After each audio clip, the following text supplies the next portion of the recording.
volta com o nosso Epidemia ao vivo até o meio-dia. E hoje a nossa enquete foi baseada em comidinhas para crianças. Por que, Lídia Araújo? Estamos recebendo ela, a Carla, aqui no nosso estúdio. Carla Patrícia, nutricionista infantil. Bom dia, seja muito bem-vinda. Bem-vindo, um prazer, muito bem-vindo vocês também. Um prazer estar aqui, né, com vocês. Uma honra pra gente falar um pouquinho aí sobre a nutrição infantil, né, os cuidados que a gente tem que ter com os pequenos. Que é tão importante, né? Com certeza. Porque eu acho que a educação da criança, principalmente alimentar, vem desde novinha, certo? É na infância que a gente vai conseguir o paladar, né? Que as mães aí vão conseguir aí formar o paladar das crianças, né? E é o que a gente estava falando aqui anteriormente aqui, que eu tenho observado quanto os adultos são seletivos. Tem essa seletividade alimentar e paladar infantil. É isso mesmo. Vou situar os nossos ouvintes aqui, que a Carla, gente, é especialista em oncologia e paralisia cerebral infantil, além de ser madrinha da edição do Troféu Top of Mind 2024, a premiação que já acontece na próxima sexta-feira, dia 29 de novembro. A gente que estava aqui batendo um papo em off, né, Lídia Araújo? Sim. Contando tudo e principalmente sobre, né, a alimentação e o impacto que ela pode ter na parte, né, assim, do desenvolvimento cognitivo e também motor da criança com deficiência, não é verdade? Exatamente. Porque a criança com deficiência, né, principalmente na paralisia cerebral, os nutrientes são de suma importância aí para esse desenvolvimento, né? Então a criança precisa de um ômega 3, que está aí no salmão, né? Precisa de ferro, que está aí nas hortaliças, proteína, precisa de muita proteína, porque uma criança com deficiência, com paralisia cerebral, ela precisa de muita fisioterapia. Então, para conseguir fazer essa fisioterapia, para ter esse rendimento, a gente precisa que a criança tenha massa muscular. E a gente consegue através da proteína, da carne, dos ovos, né?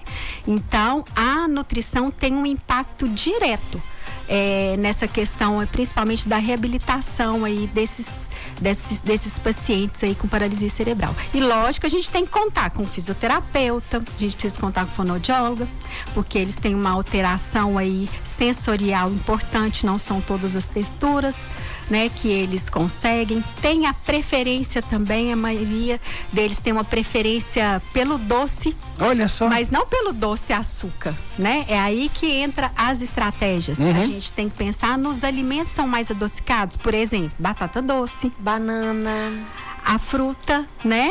É a batata doce, a moranga, que tem beterraba também, não é? Mais doce, a cenoura. Então a gente tem que pensar nessas estratégias. E quando a gente fala no paladar doce, o que a gente pensa? Dá o açúcar. Isso. Né?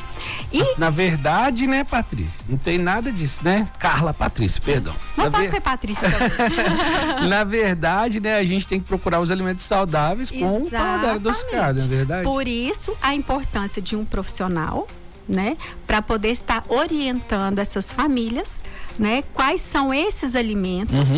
E nem todos vão ter o paladar adocicado, né?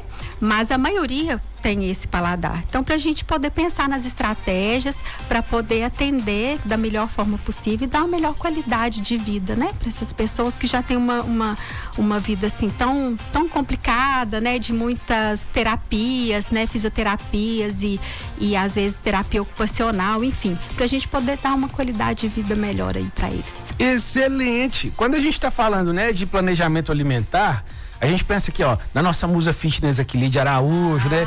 Que traz as marmitinhas, segue tudo bonitinho, café sem açúcar. E toma whey. Corre do doce, né, Lídia Araújo? Glutamina. Tamo aí na luta pra colocar a massa magra, né?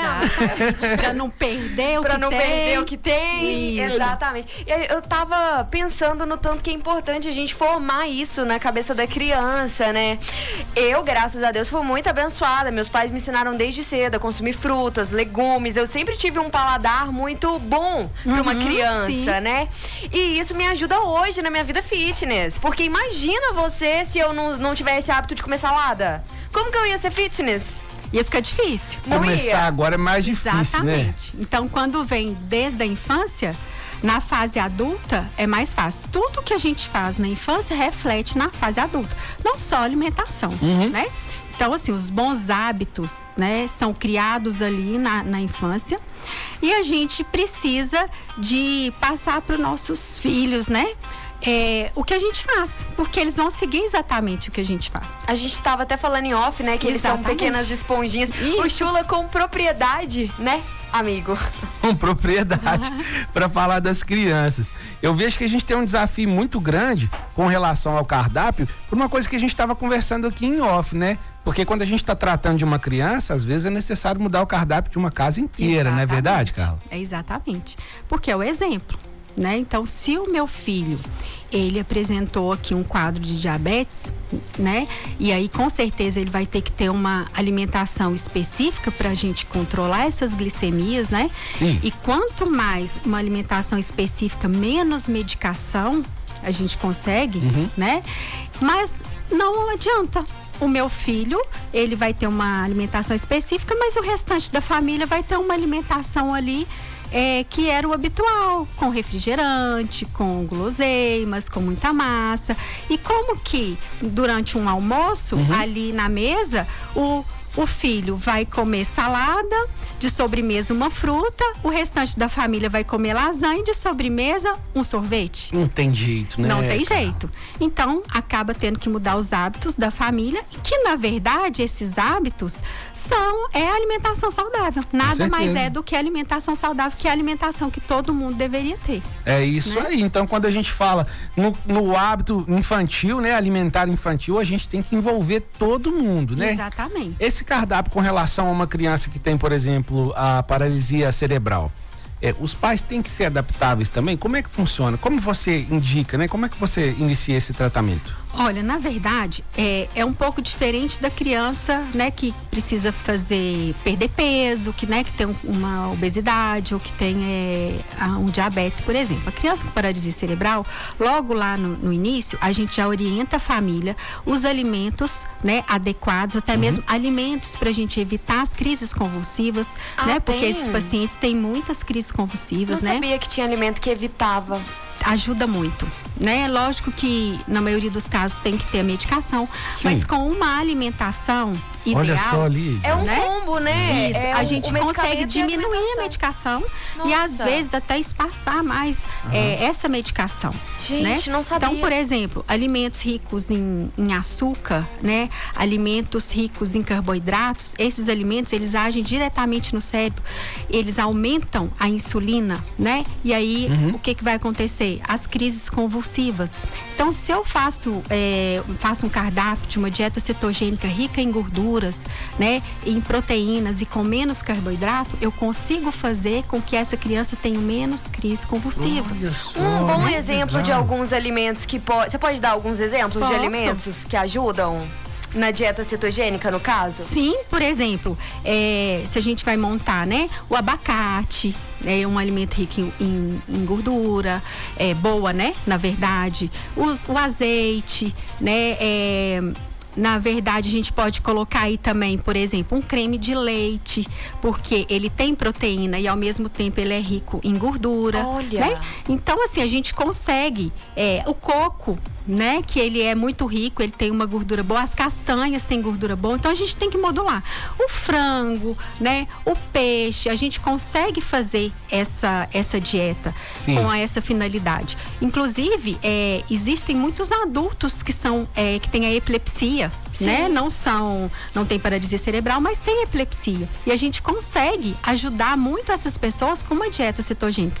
Só que tem que ter sempre um profissional, porque cada pessoa tem uma necessidade diferente. Sim, verdade. Então, se é criança, o cardápio é de uma forma. Se é adulto, o cardápio é de outra forma, né? Então, vai de acordo com o peso, vai de acordo com a idade, vai de acordo com a necessidade, porque cada um tem uma quantidade de proteína específica para ser consumida ao dia. Cada um tem uma quantidade de água que precisa ser consumida ao dia. Sim. Né? Então, por isso que tem que ser um plano alimentar tão individualizado. E a gente pensar quais são as patologias que são envolvidas né? Ela tem paralisia cerebral, mas às vezes tem a crise convulsiva, às vezes não tem. Tem a paralisia cerebral, mas tem uma constipação intestinal. Então a gente tem que pensar sobre isso, o que está causando. Tem paralisia cerebral, mas às vezes não consegue engolir, não consegue deglutir. Então a gente tem que pensar, né? A gente tem que trabalhar junto com a fonoaudióloga. Sim. Carla, me tira uma dúvida pessoal. Hoje em dia tá muito em alta essas algumas coisas como autismo, TDAH, sim, né? E o açúcar, ele influencia diretamente nessas situações. E aí até mesmo, né, quando a criança tem essa necessidade especial, ela tem um traço, né? Tem uma alimentação específica para essa criança também que tem esse... Tem. É possível, sim, melhorar, né, os sintomas, os sinais, né, tanto no autismo, né, ou qualquer outra patologia, através da alimentação. Então, tem sim os alimentos específicos que podem ajudar, né? E a gente, às vezes, consegue até mesmo... igual eu falei anterior, diminuir dosagem e até suspender medicação através da alimentação. Então, assim, a terapia nutricional hoje, ela está envolvida em praticamente, né, em todas as patologias. Olha só, né? Que legal. Então, eu falo que eu sou apaixonada pela nutrição. Eu fico até, né? Eu sou apaixonada pela nutrição porque eu sei o tanto que ela é importante. Sim. Né? Para a vida de todo mundo. E eu sei o tanto que ela ajuda as pessoas doentes, e eu sei o quanto ela é poderosa e o quanto ela pode ajudar mesmo essas pessoas e trazer uma qualidade de vida, sabe? Melhor, né? Com certeza. A minha mãe, desculpa, perdão. A minha mãe, já adulta, né, na fase adulta dela, ela está com fibromialgia. E fibromialgia é uma doença que não tem cura, né? E aí ela Mas os sintomas podem ser controlados. Ela precisou mudar radicalmente a alimentação dela por causa, pra ajudar mesmo. Isso, exatamente. Ela não tem cura, mas os sintomas podem ser controlados. Ela pode ter menos dores, né?